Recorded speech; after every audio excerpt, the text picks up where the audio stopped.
Sebelum saya memulai video, saya ingin mengucapkan terima kasih untuk semua atlet kita yang sudah berjuang di Olimpiade Paris kemarin. Dan juga selamat untuk Fedrik Leonardo dan Rizky Juniansah atas medali emasnya untuk cabur sport climbing dan weightlifting. Dan juga medali perunggu dari Gregoria Mariska Tunjung untuk cabur badminton. Dan maafin TV yang kemarinnya Mbak, emang TV yang sana kadang-kadang sering kidding. Tapi ya untung aja sih itu bukan dari para warga aplikasi sebelah yang bilang dikit-dikit pengen menang. Taunya cuma menang aja. Susah. Tapi kalian tahu nggak? Dalam KBBI atau Kamus Besar Bahasa Indonesia, menang artinya mengalahkan musuh ataupun pesaing. Tapi menang dalam KBBL atau Kamus Besar Bahasa Lek Bagong, menang artinya mancing. Karena Lek Bagong bisa pergi mancing kalau dia menang argumen sama istrinya. Ya biarpun lebih banyak bonyok daripada menang, tapi ya mancing tetaplah mancing. Tapi kalau menurut kalian, apa arti menang sesungguhnya? Saya sendiri belum bisa mengartikan menang yang sesungguhnya kalau dalam hidup saya ya. Karena di India nun jauh di sana, ada seorang pelatih yang bilang, kalau menang berarti mengalahkan diri sendiri dan membungkam segala suara sumbang dengan hasil nyata. Dan seorang anak kecil keras kepala yang mendengar arti menang tersebut merasa, kalau menang adalah sebuah medali emas Olimpiade. Jadi siapa yang benar dalam pengertian menang? Biarkan saya bercerita tentang arti kemenangan yang sesungguhnya. Jadi, begini ceritanya.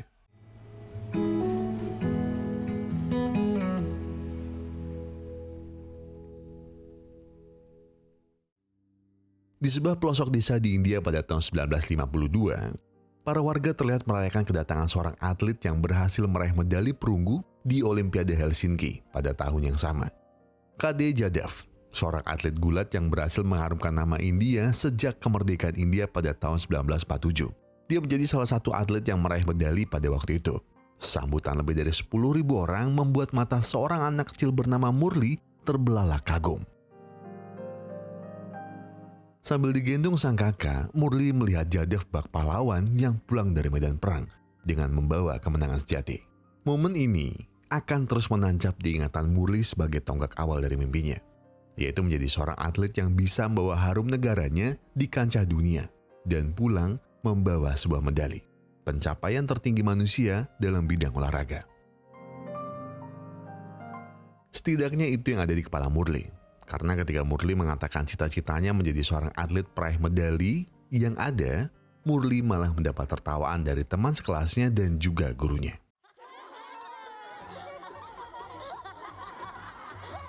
Murli kecil yang keras kepala tidak terima dengan ajakan temannya yang bilang kalau Murli bermimpi terlalu jauh. Karena daripada bermimpi menjadi atlet, lebih baik Murli bermimpi membenahi ekonomi keluarganya yang miskin dan serba kekurangan. Karena ayahnya hanya seorang tukang jahit.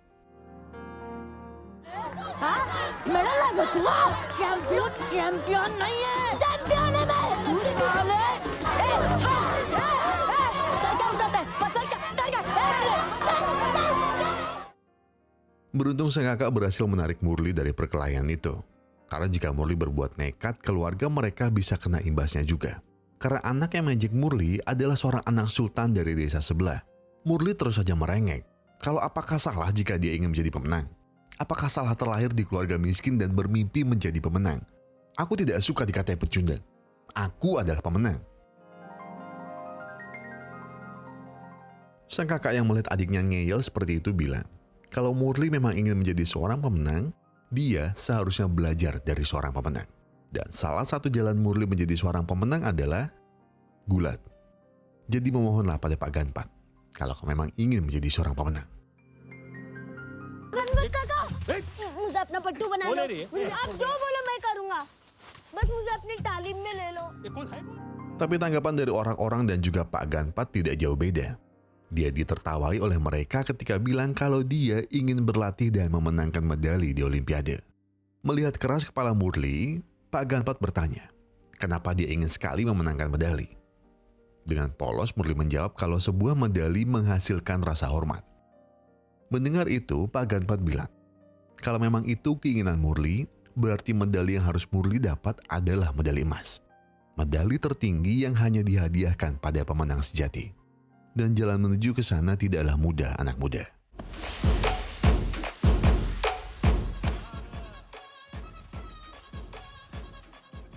Tapi Murli serius menjalani itu. Di kepalanya hanya ada olimpiade dan medali. Di tengah pelajaran pun, bukannya mencatat pelajaran, Murli malah menggambar logo olimpiade. Sebuah bukti kalau suatu saat nanti Murli tidak hanya menggambarnya sebagai sebuah mimpi, tapi dia akan berada di sana untuk melihat langsung dan mewujudkannya dengan nyata.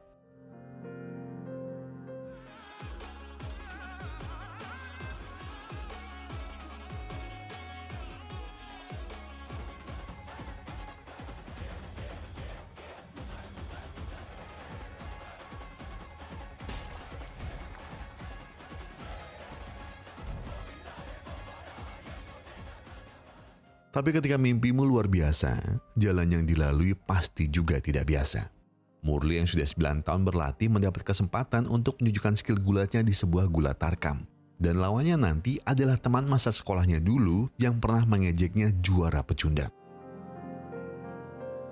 Tapi sang ayah tak sependapat dengan Murli. Sang ayah tidak suka melihat Murli bermimpi soal olimpiade dan medali. Murli hanya membuang-buang waktunya untuk hal yang tidak mungkin. Kemarahan sang ayah bukan tidak berdasar. Itu terbukti dari gagalnya Murli lulus dari sekolah. Belum lagi ejekan juara pecundang dari warga yang membuat ayahnya muak dengan cita-cita Murli. Melihat Murli yang terus memohon, ayahnya memberi satu ultimatum. Kalau Murli mau menjadi seorang pegulat, Murli harus bisa menghasilkan minimal 1 rupiah dari hal itu. Dan juga Murli wajib lulus tahun ini. अरे ओ चंदू चैंपियन फिर से फेल हो गया हाँ फिर से फेल हो गया क्या आएगा फिर से fail Murli kabur saat dirinya mengetahui kalau dia tidak lulus lagi tahun ini. Murli begitu ngotot ingin pergi karena dia mau membuktikan kalau dirinya bukan pecundang seperti ejekan banyak orang. Jadi momen ini adalah pembuktian kalau mimpi Murli bukanlah sekedar mimpi. 21 पहलवान है इधर और वो भी पाटिल भाऊ के माटी में कितना है वजन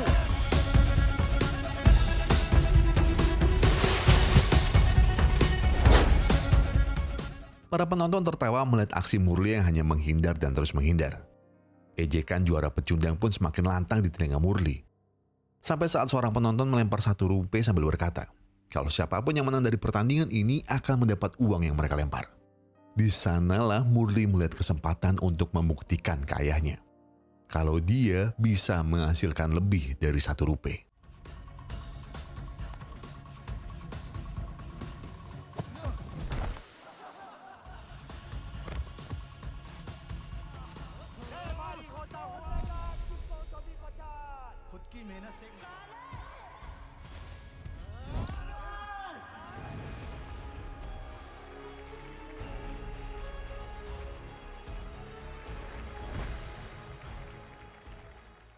Penonton bersorak.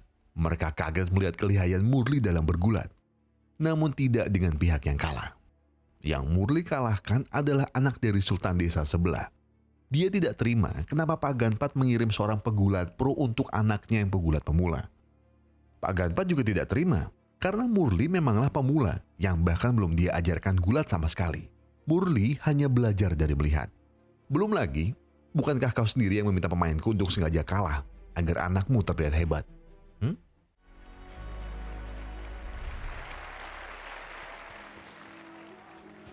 मुरली तुझे पता ना तूने क्या किया Di tengah perdebatan itu, kakak Murli yang datang mencarinya memperingati Murli. Kalau kemenangan ini akan membuat Murli terbunuh. Karena Sultan itu tidak akan segan-segan untuk melakukan apapun kepada orang yang sudah mencoreng harga dirinya ataupun anggota keluarganya.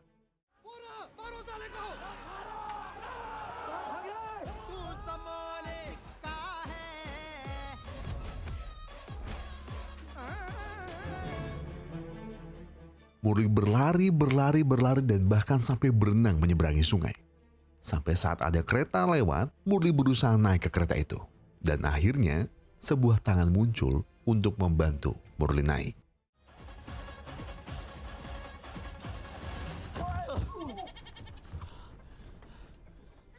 Dan kurang lebih, itulah yang Murli ceritakan ke Karnain, orang yang mengeluarkan tangannya saat di kereta. Dari cerita Murli, Karnain berkata kalau memang Murli serius dengan mimpinya, ada baiknya Murli mengikuti seleksi masuk tentara. Karena tidak sedikit atlet yang masuk Olimpiade berasal dari anggota tentara. Karena yang sendiri masuk tentara karena ingin menembus Olimpiade sebagai seorang petinju. Lagi pula kawan, orang-orang itu bukan mengusirmu dari desa, tapi mereka mendorongmu untuk lebih dekat dengan impianmu.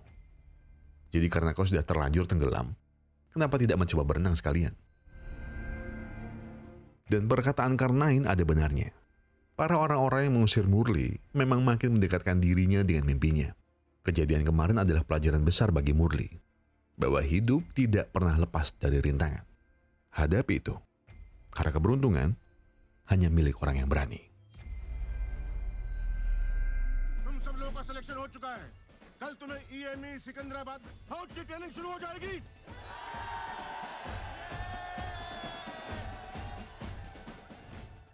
Tapi ini hanyalah awal, karena menjadi tentara bukan sekedar belajar baris berbaris.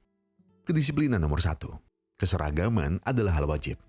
Mereka ditempa siang dan malam untuk menjadi pria yang tangguh dan siap dengan segala keadaan. Dan hanya prajurit sejatilah yang bisa bertahan. Dan itu bukan untuk semua orang. Tapi tetap, Murli tetaplah Murli.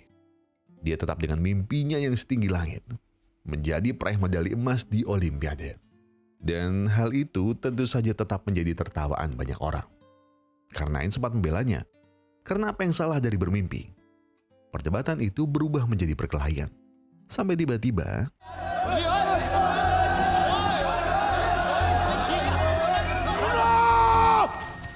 जी उस्ताद। तुम जैसे नमूने Murli dihukum karena dianggap yang memulai keributan. Sang Mayor berkata kalau orang seperti Murli lebih baik pulang saja ke desanya. Dia tidak pantas menjadi seorang prajurit. Karena seorang prajurit harusnya melindungi prajurit lainnya, bukannya memulai perkelahian. Tapi dengan lantang Murli bilang, "Tidak bisa Mayor, saya tidak bisa pulang. Saya harus membuktikan ke diri saya sendiri." Mereka menertawakan saya. Dia mengejek mimpi saya. Saya ingin bermain untuk India dan mengharumkan nama negara. Saya ingin pergi Olimpiade dan memenangkan medali. Medali emas Mayor. Saya tidak akan mundur dari segala rintangan. Dan akan saya lawan semua orang yang menertawakan mimpi saya. Karena saya serius dengan mimpi saya.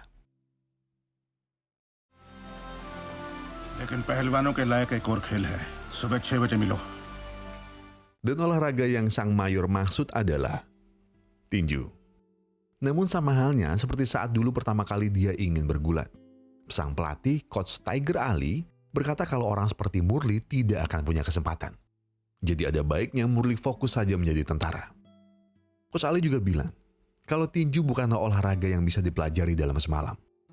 Butuh konsistensi, determinasi, dan juga ketenangan. Kalau begitu Coach, beri aku satu kesempatan. Biarkan aku memukul pemainmu 1 kali saja.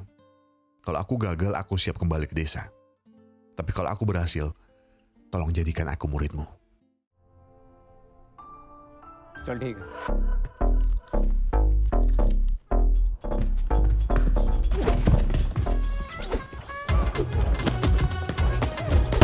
Peace.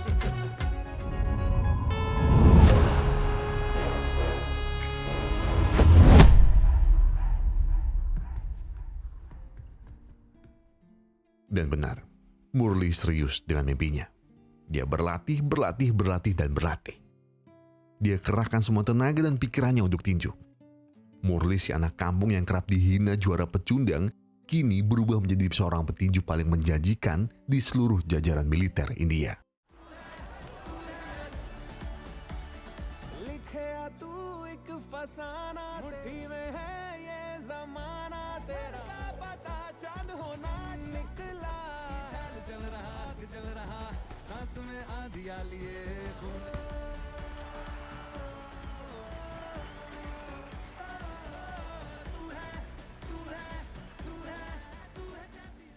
Dan semua usaha itu berbuah manis. Setelah berhasil memenangkan beberapa pertandingan tingkat nasional dalam dunia militer, langkah Murli semakin dekat dengan Olimpiade. Murli, Karnain, dan 4 tentara lainnya berhasil mewakili kemiliteran India dalam International Military Games di Tokyo. Dan jika mereka bisa mendapat medali emas di ajang ini, mereka akan menjadi wakil India dalam Olimpiade Meksiko nantinya. Mimpi Murli tinggal beberapa langkah lagi. Hari-hari yang dia impikan sedikit lagi akan dia jalani. Logo yang pernah dia gambar dulu akan dia lihat secara langsung. Sebagai wakil India untuk memperebutkan penghargaan tertinggi bagi seorang olahragawan. Medali emas. Tapi sebelum bertanding, rasanya Murli perlu bertarung dengan hal lain.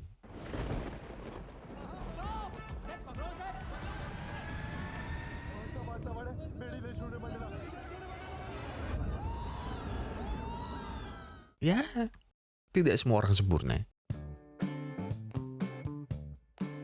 Kata Coach Justin, godaan seorang atlet pria itu ada 3. Alkohol, wanita, dan selebgram. Beruntung Murli tidak hidup di tahun 2024. Jadi ya, kita buang selebgram. Dan beruntung juga Murli tidak familiar dengan alkohol. Bagus. Tapi godaan yang terakhir ini sudah ada sejak zaman purba. Yaitu wanita. Murli dan Karnain yang baru pertama kali ini berada di dunia luar jelas terpana dengan kecantikan Nayantara. Seorang jurnalis merangkap anak dari dubes India yang tinggal di Tokyo. Dan juga seorang lulusan kampus bergengsi di London. Cantik, pintar, dan juga kaya. Pria mana yang tidak kepincut hatinya. Apalagi pria polos seperti Murli. Seperti kerbau yang dicucuk hidungnya, Murli terpana dengan Nayantara. Tapi semua lawanan joroknya buyar saat Coach Ali menegur muka mereka yang mulai terlihat kurang sopan. Hai. Esok harinya, Coach Ali mengajak Murli dan Karnain untuk mengamati para lawan mereka. Ada Alexander dari Bulgaria. 1 hook mendarat, selesai sudah karir mereka. Manuel dari Meksiko. Tidak ada kata bertahan dalam kamus tinju Meksiko. Jadi pertahanan terbaik mereka adalah menyerang. Nakamichi, petinju terbaik dari negara sang tuan rumah, Jepang. Jangan sampai biarkan dia menari, karena staminamu akan habis dibuatnya. Dan yang terakhir, Sultan Mehmet, perwakilan Turki. Juara bertahan selama 4 tahun terakhir. Dialah yang paling dekat dari emas yang kau inginkan. Jadi perhatikan dia baik-baik. Namun dari semua petinju yang ada di sana, yang paling Murli amati adalah Nayantara. Tapi apakah Murli lepas fokus? Jangan remehkan aku, Paman. Berikan aku 10 petinju terbaik di dunia. Akan kusisakan 1 di antara mereka untuk menceritakan betapa hebatnya diriku di atas ring tinju.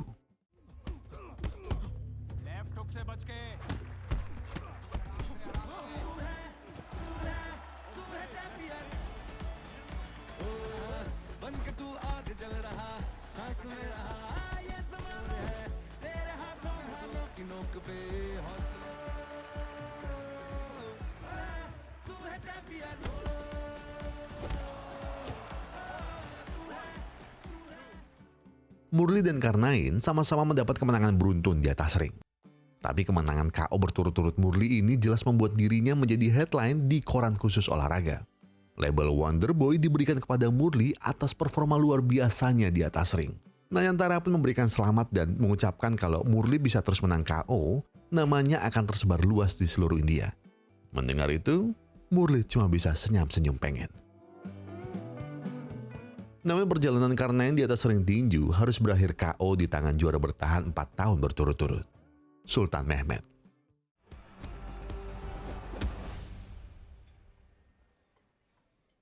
Murli yang gusar karena kekalahan Karnain menjadi semakin gusar saat melihat Nayantara diajak makan bersama oleh Sultan Mehmet.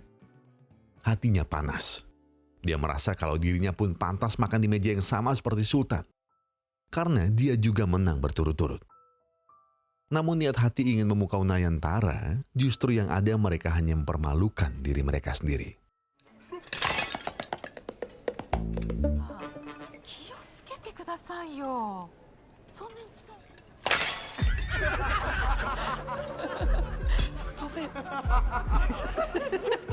हंसता क्या है कोई?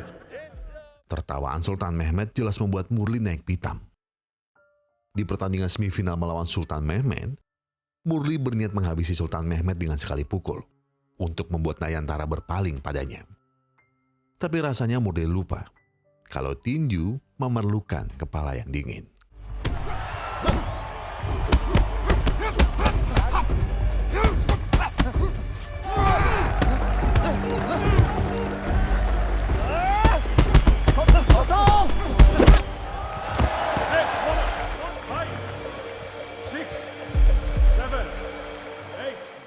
Coach Ali jelas memarahinya. Hanya petinju bodoh yang tersulut emosinya karena ditertawakan. Tenangkan pikiranmu. Kalahkan dia dengan teknik bukan dengan amarah. Perhatikan dia baik-baik. Perhatikan tangan kanannya.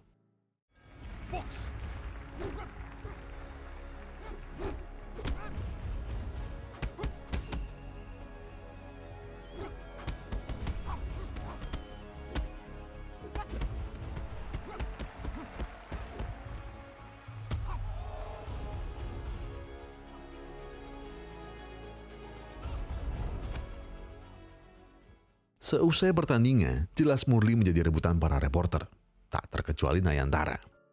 Dia ingin menginterview Murli atas kemenangan KO-nya yang keempat kalinya.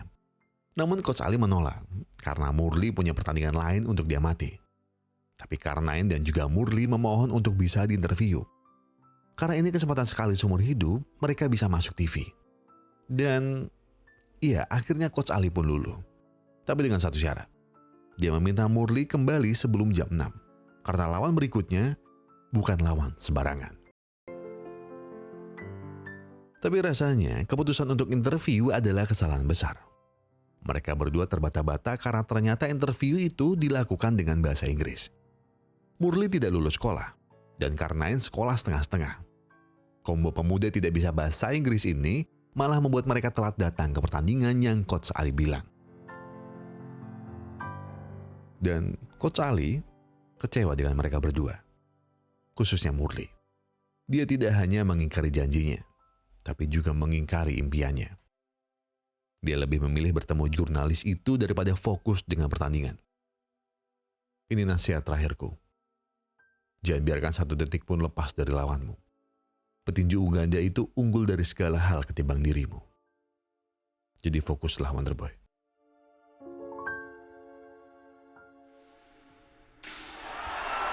And the stage is set for the grand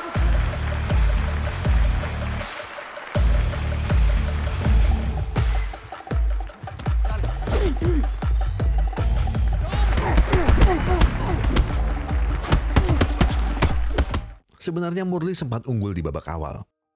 Tapi karena terbuai dengan keunggulan, fokus Murli malah ingin menunjukkan kehebatannya di depan Nayantara ketimbang lawannya. Dan karena itu, Murli harus membayar dengan mahal.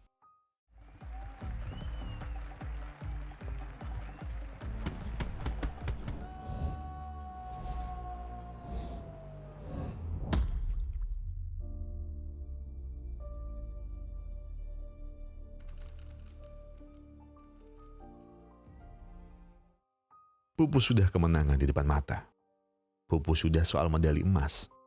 Dan pupus sudah Nayantara. Karena pada akhirnya, Nayantara adalah seorang jurnalis olahraga. Jelas fokusnya jatuh kepada sang pemenang. Sikapnya yang santun dan dekat dengan Murli hanya karena Murli terlihat seperti sebuah headline yang menjanjikan. Jadi, selamat tinggal medali emas. Sebenarnya Murli mendapat medali perak, tapi medali itu tak pernah dikalungkan di lehernya karena dia tak sadar sampai beberapa hari setelah pertandingan itu. Dan semenjak itu juga, Coach Ali tak pernah lagi berbicara padanya. Bahkan saat Murli, Karnain, dan Coach Ali ditugaskan bersama di Kashmir, Coach Ali masih tetap tidak bicara padanya. Sebenarnya di tahun yang sama, Murli mendapat surat undangan untuk mewakili India di Asian Games. Mereka meminta satu kesempatan lagi pada Coach Ali untuk mendampingi mereka. Tapi hasilnya sama. Coach Ali sudah cukup dengan Murli. Satu kesempatan lagi. Iya. Kenapa? Aku juga pernah memimpikan Olimpiade untuk mengharumkan negaraku. Tapi sayang aku tidak ditakdirkan untuk itu. Sampai kau naik kering tinjuku dengan gairah di matamu. Dan berkata kalau kau meminta satu kesempatan. Melihat itu aku merasa bertanggung jawab untuk membimbingmu. Tapi apa? Ambisimu bukan medali Olimpiade. Ambisimu adalah disambut bagi pemenang. Disambut bak pahlawan. Dan aku rasa semua yang terjadi waktu itu sudah cukup. Karena aku sudah memberi satu kesempatan itu kepadamu.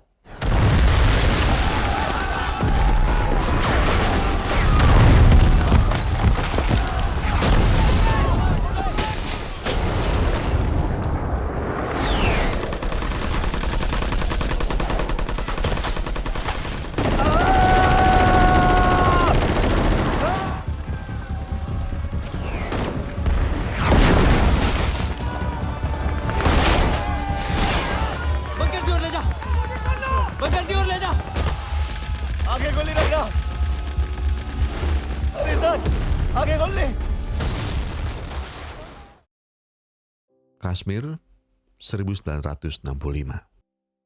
Perang antara India dan Pakistan meletus kembali karena perebutan batas wilayah. Siapapun yang memulai perang tidak akan rugi apa-apa. Tapi siapapun yang melawannya akan kehilangan segalanya. Dan segalanya itu adalah hidup Murli. Murli harus koma selama 2 tahun. Dia tersadar dengan ingatan masih di tengah medan perang. Salah seorang perwira yang datang untuk menjenguk sampai dikira musuh oleh Murli. Sampai saat dia melihat bendera India, Murli baru sadar kalau perang sudah usai. Dan yang harus Murli bayar untuk kemenangan India di medan perang itu adalah segalanya.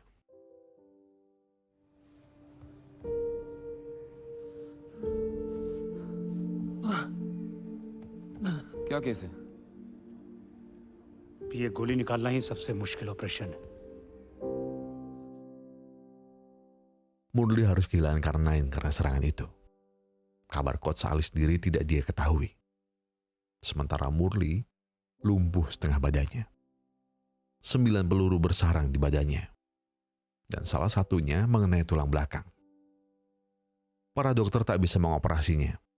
Karena tempat Murli sekarang hanya sebuah rumah sakit darurat milik tentara. Melihat Murli yang putus asa, sang perwira berkata kalau negara tidak akan menelantarkan Murli. Karena dia adalah pahlawan.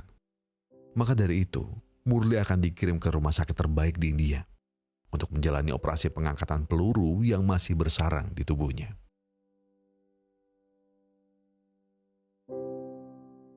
Murli akhirnya sampai di rumah sakit pusat di Bombay. Di sana Murli ditemani seorang perawat pria bernama Topaz. Dia menyemangati Murli. Jangan bilang kalau semua tentara yang masuk ke sini langsung bisa keluar dengan sehat walafiat. Topaz menjamin hal itu. Dan Murli merasa itu tempat yang tepat. Apalagi saat dia melihat para pasien dan perawat di sana bisa tertawa dengan senyum riang gembira.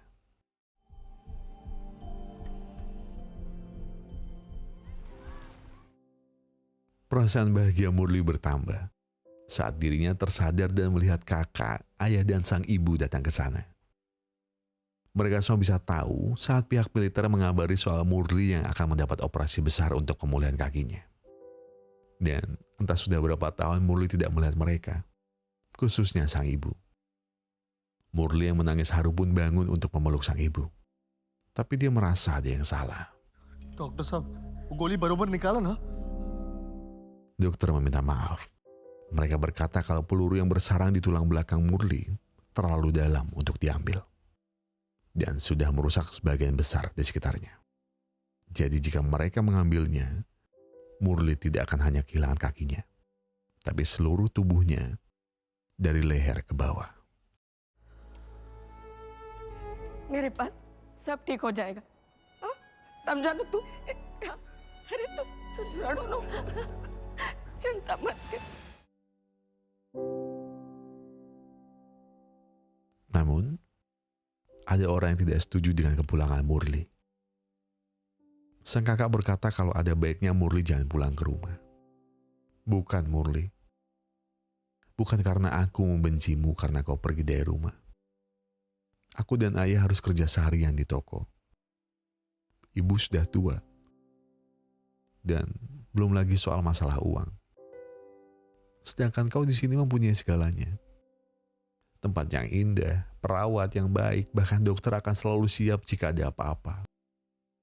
Murli, aku tidak bilang kau tidak boleh pulang. Itu juga rumahmu. Tapi Murli, tolong pikirkan baik-baik jika kau ingin pulang. Kau akan lebih baik di sini. Aku minta maaf. Aku sangat meminta maaf jika ini permintaan yang egois. Tapi aku memohon. Aku tidak ingin adikku yang kubanggakan menjadi bahan cemooh orang-orang di sana lagi. Tapi percaya pada aku, Murli.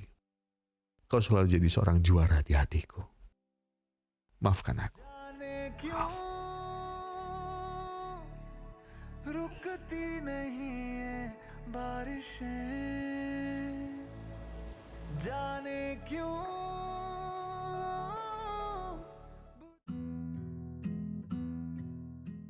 Dan sekarang tidak ada apapun yang layak Murli rayakan di hidupnya. Walaupun hari itu Murli berulang tahun, hanya senyum kecil yang muncul dari wajahnya. Itu pun karena dia tidak enak dengan Topaz, karena sudah menyiapkannya kue. Topaz bilang kalau Murli tak boleh berkecil hati. Pasti Murli bisa pulih. Bagi hadiah, Topaz siap mencarikan barang apapun yang Murli minta, asal ada uangnya. Dan Murli meminta sebuah botol whisky besar untuk dia minum bersama Topaz. Dengan setengah tiang, Murli mengeluarkan uangnya.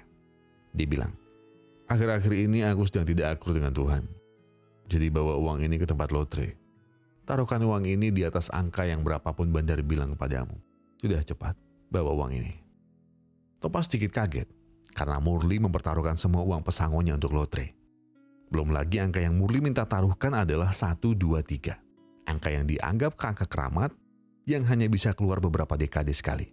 Dan jika angka itu yang keluar, berarti Murli adalah orang yang sangat beruntung. Sangat beruntung. Mungkin bisa dibilang orang favorit Tuhan. Tapi di luar taruhan itu, Murli juga bertaruh akan hidupnya. Tanpa Topaz tahu, 30 butir obat tidur, sebotol whisky, dan hidup yang dipertaruhkan. Sekarang, Murli menyerahkan segala hidupnya pada Tuhan, yang sudah merenggut segalanya dari Murli. Sekarang aku akan melihat siapa yang akan menjadi favoritmu.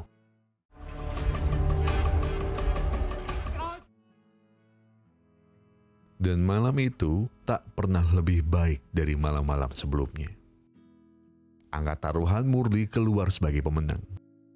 30 butir obat yang diminum keluar bersamaan dengan sebotol whisky yang dia minum.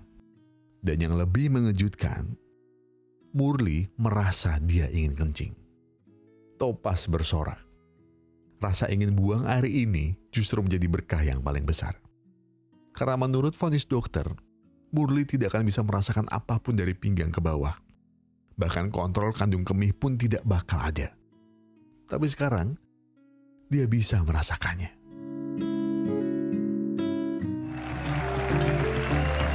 10 साल से किसी का इक्की दुक्की चिक्की नहीं निकला है वो सोना बन जाएगा कौन। Dan apapun urusan Murli dengan Tuhan, tak ada satupun dari rencananya agar Murli mati dengan caranya sendiri. Dulu dia dikejar oleh orang-orang desa sebelah dan diancam dibunuh. Tapi dia selamat. 9 peluru bersarang di tubuhnya. Tapi dia selamat. Bahkan 30 butir obat tidur dan sebotol besar whisky, dia muntahkan semuanya. Jadi semenjak momen itu, Murli memutuskan untuk hidup. Bertaruh dengan segala yang dia punya untuk hidup. Setelah menerima kakinya yang memang tidak bisa pulih, Murli memutuskan untuk berenang. Topaz berkata kalau di air semua orang setara. Bahkan ikan pun tidak punya kaki. Iya, mungkin itu istilah yang lucu. Tapi yang lebih lucu lagi, ketika Tuhan bisa dengan mudah membolak-balikan keadaan makhluk ciptaannya. Karena tiba-tiba, Murli kedatangan orang yang tidak pernah dia sangka.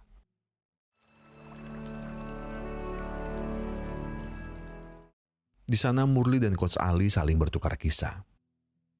Sampai saat ini salah satu hal yang masih berat untuk Murli lepaskan adalah kematian Karnain. Jika saja waktu itu Karnain tidak mengulurkan tangannya saat dirinya mengejar kereta, mungkin Murli masih akan berada di desa. Jika saja Karnain tidak mendorongnya untuk masuk ke militer, mungkin dia akan berakhir menjadi seorang gelandangan. Dan jika saja Karnain tidak memberikannya contoh bagaimana caranya memukul, mungkin aku tidak akan pernah bertinju. Dengan nada layaknya seorang ayah, Coach Ali bilang kalau dia ingin mengajaknya ke suatu tempat.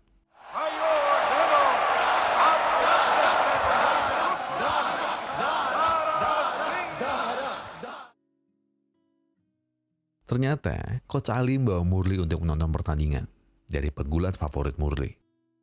Dalam hingar-bingar pertandingan itu, tiba-tiba Coach Ali bilang sesuatu. Kau tahu kenapa pegulat favoritmu masih terus bertanding di umurnya yang sudah lebih dari 40 tahun? Itu karena dia melihat mimpi yang belum menjadi kenyataan. Menjadi juara dunia. Dan sekarang lihat dirimu. Mana apa yang pernah aku lihat di matamu dulu? Murli tak mengerti maksud Coach Ali. Jelas-jelas Murli lumpuh dari pinggang ke bawah. Apa yang bisa dia lakukan? Kau tahu, di luar sana ada orang yang tanpa kaki tapi bisa mengangkat beban seberat 300 kg. Ada juga wanita yang kehilangan anggota tubuhnya tapi bisa memenangkan emas dalam bersepeda. Pernah mendengar cerita itu? Belum? Aku pernah. Mereka adalah para olimpian di ajang Paralimpik. Mereka adalah orang-orang yang menembus batas dirinya untuk menunjukkan kalau mereka bisa melakukan apa yang orang normal bisa lakukan. Dengarkan aku, Murli. Sebuah mimpi akan berakhir jika kita berhenti bermimpi. Impian masa kecilmu belum berakhir jika kamu mau berusaha. Kau masih bisa mencapai Olimpiade.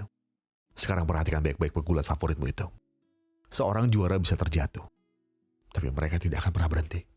Menang bukanlah soal mengalahkan lawan. Kemenangan sejati adalah membungkam segala suara yang berkata kalau kau sudah selesai, tanpa mencobanya sama sekali. Kalahkan suara itu, dan kau akan menjadi juara sejati. Sekarang, tunjukkan padaku kalau asa itu masih ada. Tunjukkan padaku matamu yang penuh api dan gairah. Apakah kau mau menjadi juara? Apakah asa untuk medali emas itu masih ada? Katakan dengan lantang. Katakan dengan lantang. मैं बनेगा champion.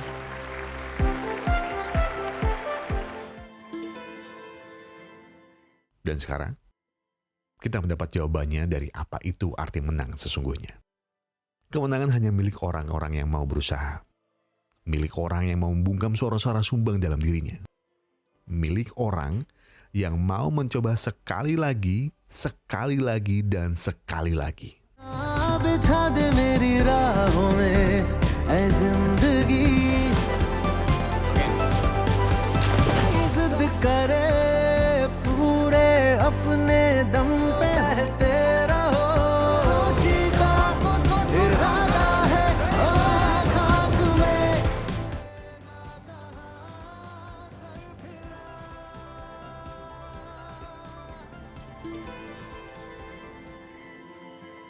Setelah rentetan latihan demi latihan yang Murli jalani, kontingen olahraga India merasa kalau mereka masih belum bisa membantu Murli ke ajang Paralimpik. Catatan waktu terbaik milik Murli adalah 39,85 detik. Mungkin itu luar biasa di ajang renang nasional. Tapi catatan waktu rata-rata perenang Paralimpik adalah 37,90 detik. Perbedaan 2 detik itu secara global berarti Murli harus mengalahkan kurang lebih 15 perenang terbaik Paralimpik untuk bisa menang. Dan itu mustahil. Belum lagi pemerintah lebih memilih mendanai atlet dari ajang olahraga yang lebih menjanjikan untuk menghemat budget. Karena tahun lalu mereka baru saja selesai berperang. Atau kalau kita bisa persingkat dari semua omongan para pejabat tinggi ini adalah orang seperti Murli tidak punya kesempatan. Murli tak bisa berkata apa-apa dan pergi keluar disusul Coach Ali. Sementara Topaz yang ada di sana untuk menemani Murli tidak habis pikir betapa teganya mereka menggunakan kata perang sebagai alasan. Dia kehilangan kedua kakinya saat perang tahun 65. Dan sekarang kalian menggunakan perang 71 sebagai alasan. Bukan perang yang mematikan manusia, tapi orang-orang seperti kalian yang mematikan mereka. Tapi sekali lagi, Tuhan bekerja dengan caranya sendiri. Sore itu, Murli yang sedang berlatih didatangi oleh para perawat, pasien, dan juga Coach Ali. Coach Ali membuka sebuah surat dan membacakan isinya. Tuan Murlikan Raja Rampetkar. Dengan surat ini, Komisi Olimpiade India sudah mempunyai suara bulan. Ajang Paralimpik keempat yang dihelatkan di Munich, Jerman Barat pada Agustus 1972 menyatakan, kalau Anda yang bertuliskan namanya di surat ini akan mewakili India di ajang tersebut.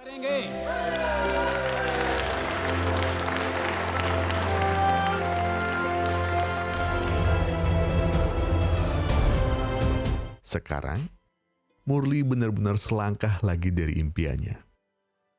Logo Olimpiade yang pernah dia gambar dulu sewaktu kecil, sekarang dia lihat dengan mata kepalanya sendiri.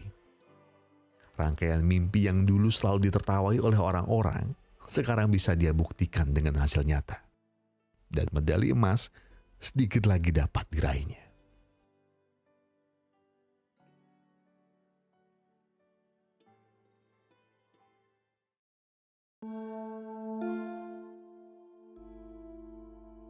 Tapi di masa itu, Jerman tidak seperti Jerman yang kita kenal sekarang. Murli yang sedang mencari udara pagi sedikit bingung saat melihat sekumpulan orang berlari terburu-buru sambil membawa sebuah tas besar. Sampai beberapa saat kemudian, Murli mendengar suara yang familiar bagi dirinya.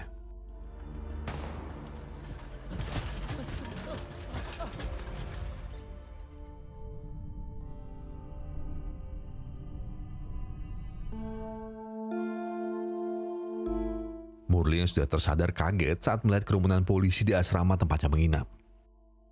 Dia melihat kumpulan reporter meliput stadion yang akan mereka gunakan untuk bertanding diberi garis polisi.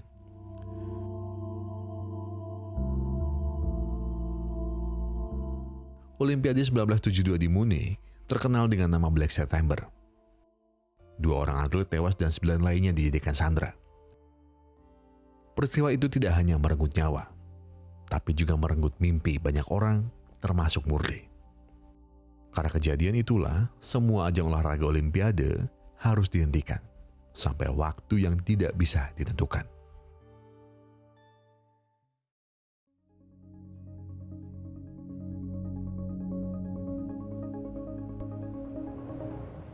Tapi ya, mungkin Murli memang orang favorit Tuhan. Olimpiade sempat ditangguhkan sehari untuk acara bela sungkawa. Namun Komisi Olimpik Internasional tetap melanjutkan ajang itu dan memindahkannya ke Heidelberg.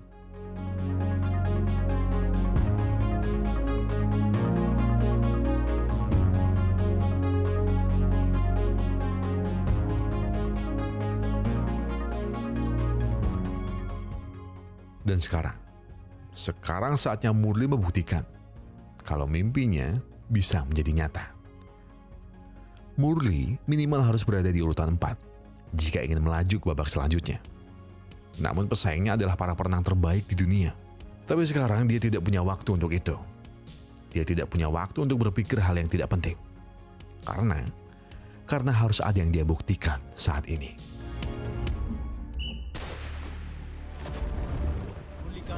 शुरुआत सबसे आखिरी पोजीशन पर मुरलीकांत अभी भी छठी पोजीशन पर मुरलीकांत पेटकर चौथी पोजीशन पर चल रहे रॉजर बेट्स से बहुत दूर बस एक स्ट्रोक की दूरी पर मुरलीकांत और बेट्स अब एकदम बराबरी पर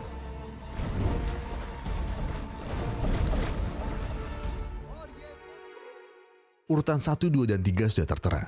Tinggal urutan 4 saja yang belum keluar. Sampai saat 2 nama keluar di papan skor. Dan perbedaannya adalah 0,01 detik. Murli akhirnya berhasil lolos ke putaran selanjutnya.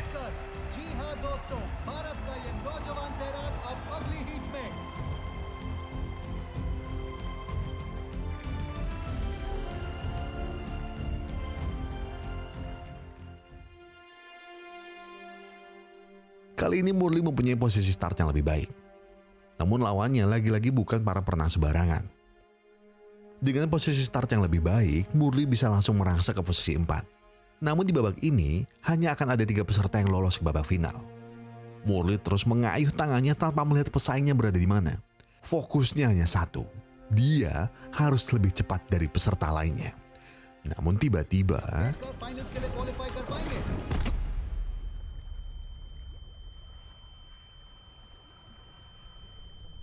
के सेरेमैक फिर से पहली पोजीशन पर, वेस्ट जर्मनी के ओलब्रेक दूसरी और भारत के मुरलीकांत पेटकर तीसरी पोजीशन पर, यानी फाइनल्स में उनकी जगह।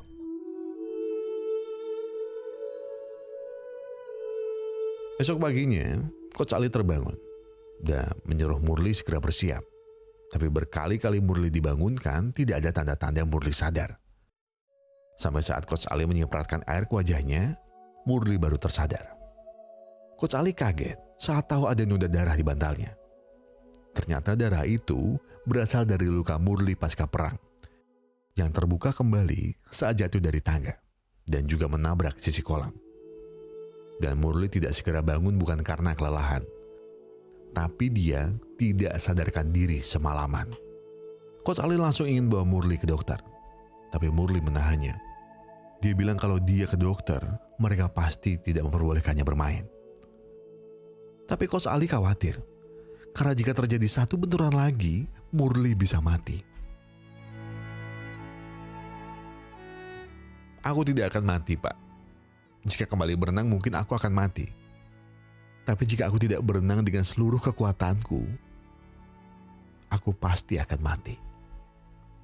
Para atlet di sini sering mendengar, kalau mereka tidak bisa ini, mereka tidak bisa itu. Tapi mereka menutup telinga. Itulah kenapa mereka di sini, dan aku juga seperti mereka. Sedari kecil aku selalu diremehkan. Aku dibilang tidak punya masa depan, aku bukan seorang juara. Aku seorang pecundang, kata mereka. Mereka menertawaiku di desa. Mereka semua menertawai mimpiku. Juara pecundang, juara pecundang. Aku ingin bertaruh hari ini, Pak. Aku ingin bertaruh untuk para pecundang yang ingin menjadi seorang pemenang. Aku ingin bertaruh untuk para pecundang yang bisa menjadi pemenang. Aku harus menang dari suara-suara sumbang itu, Pak.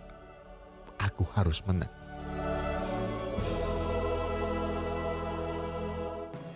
Untuk pertama kalinya dalam sejarah, India berhasil lolos ke babak final untuk cabang renang.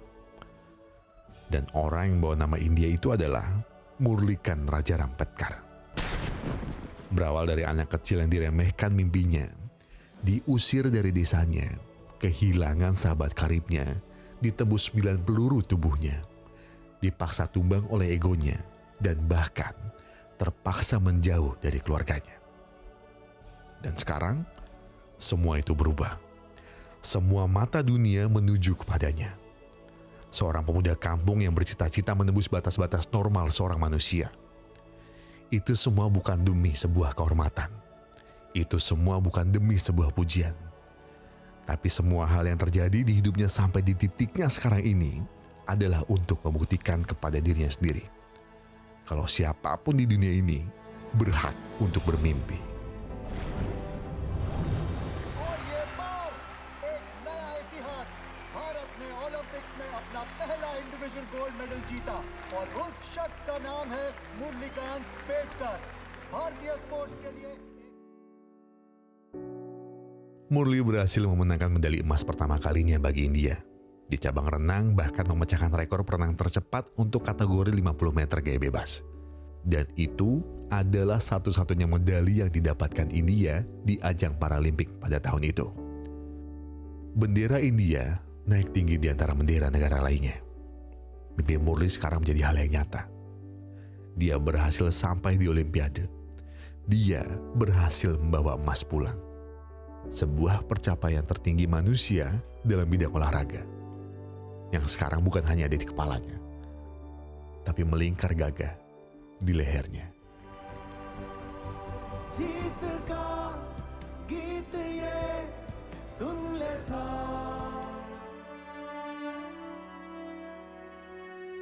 Tapi cerita Murli tidak akan pernah kita dengar, jika bukan karena Murli adalah makhluk favorit Tuhan. Seorang jurnalis mendapat info dari seorang polisi yang menceritakan tentang seorang pria lumpuh yang ingin menggugat presiden karena tidak memberinya penghargaan Arjuna. Sebuah penghargaan tertinggi di India di bidang olahraga untuk para atlet terbaik yang berhasil menaikkan bendera India di atas bendera-bendera negara lainnya. Tapi bukan. Ini bukan karena Murli ingin sebuah pengakuan. Dia ingin mendapatkan penghargaan itu agar pemerintah memberi bantuan infrastruktur bagi desanya. Selama 40 tahun lebih, kisah Murli tenggelam di dalam berkas-berkas usang. Dan selama itu juga Murli terus-terusan meminta kepada pemerintah untuk mendapatkan penghargaan. Bukan untuk pengakuan seperti yang saya bilang, tapi itu agar pemerintah melihat desanya. Bahkan catatan Murli tidak tercatat di buku sejarah India, karena kejadian penyerangan yang terjadi di Munich sebelum dipindahkan ke Heidelberg. Tapi beruntung, semangat pantang menyerah Murli selama 40 tahun tersampaikan pada orang yang tepat. Karena pada 2018, akhirnya Murli tidak hanya mendapatkan penghargaan Arjuna, tapi penghargaan Padma Shri, salah satu dari 4 penghargaan tertinggi di India untuk individu pada bidang seni, pendidikan, industri, sastra, ilmu pengetahuan, akting, kedokteran, pelayanan sosial, dan urusan publik. Dan kali ini, Murli benar-benar disambut bak pahlawan. Pahlawan yang pulang dari medan perang dengan membawa kemenangan sejati. Yang dulunya dia pikir juara adalah kemenangan karena sebuah medali. Tapi sejatinya, seorang pemenang adalah orang yang menginspirasi, yang bisa menggugah gairah dalam diri dari tiap individu yang punya mimpi untuk mengharumkan nama negeri.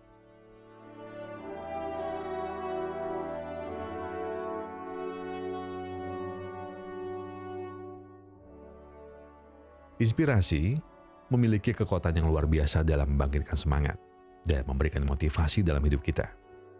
Inspirasi dapat menjadi dorongan yang kuat dalam menghadapi tantangan dan mencapai impian. Inspirasi mampu menyampaikan pesan yang mendalam, merangsang pemikiran, menggerakkan hati, serta pikiran.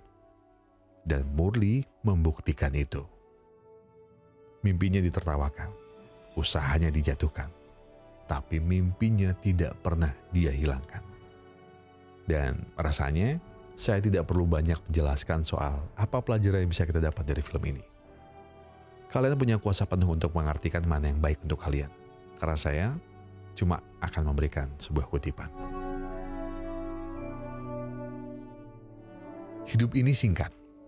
Bahkan hidup ini terlalu singkat untuk menyesali hal-hal yang tidak kita lakukan. Hiduplah dengan penuh dedikasi dan kerja keras. Karena sesuatu yang luar biasa akan terjadi.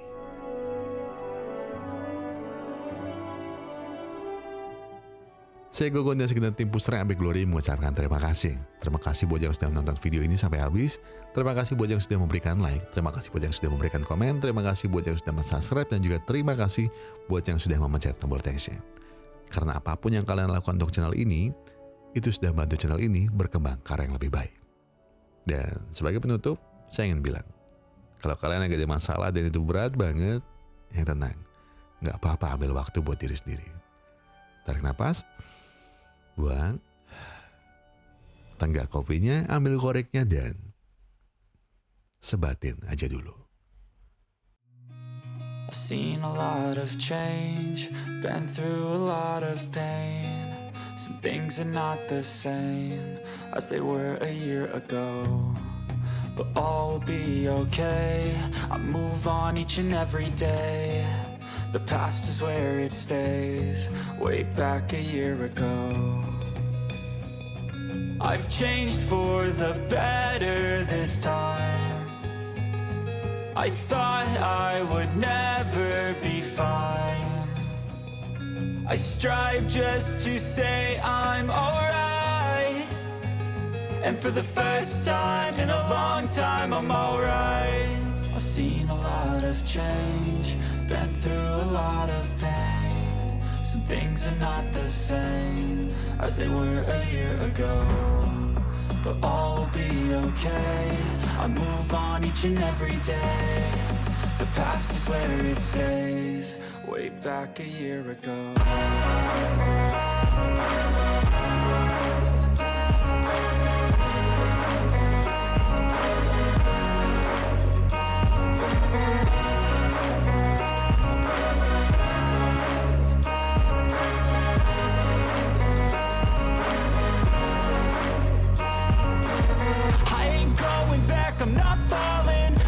All my chips and call all in. I'll bet on myself, you keep stalling. I hear destiny and it's calling. I'll keep my head up high through the downs and lows. And we're all going life, still nobody knows. But I'ma choose what's right and take what comes and goes. And ain't no one in life holding me back no more. I've seen a lot of change, been through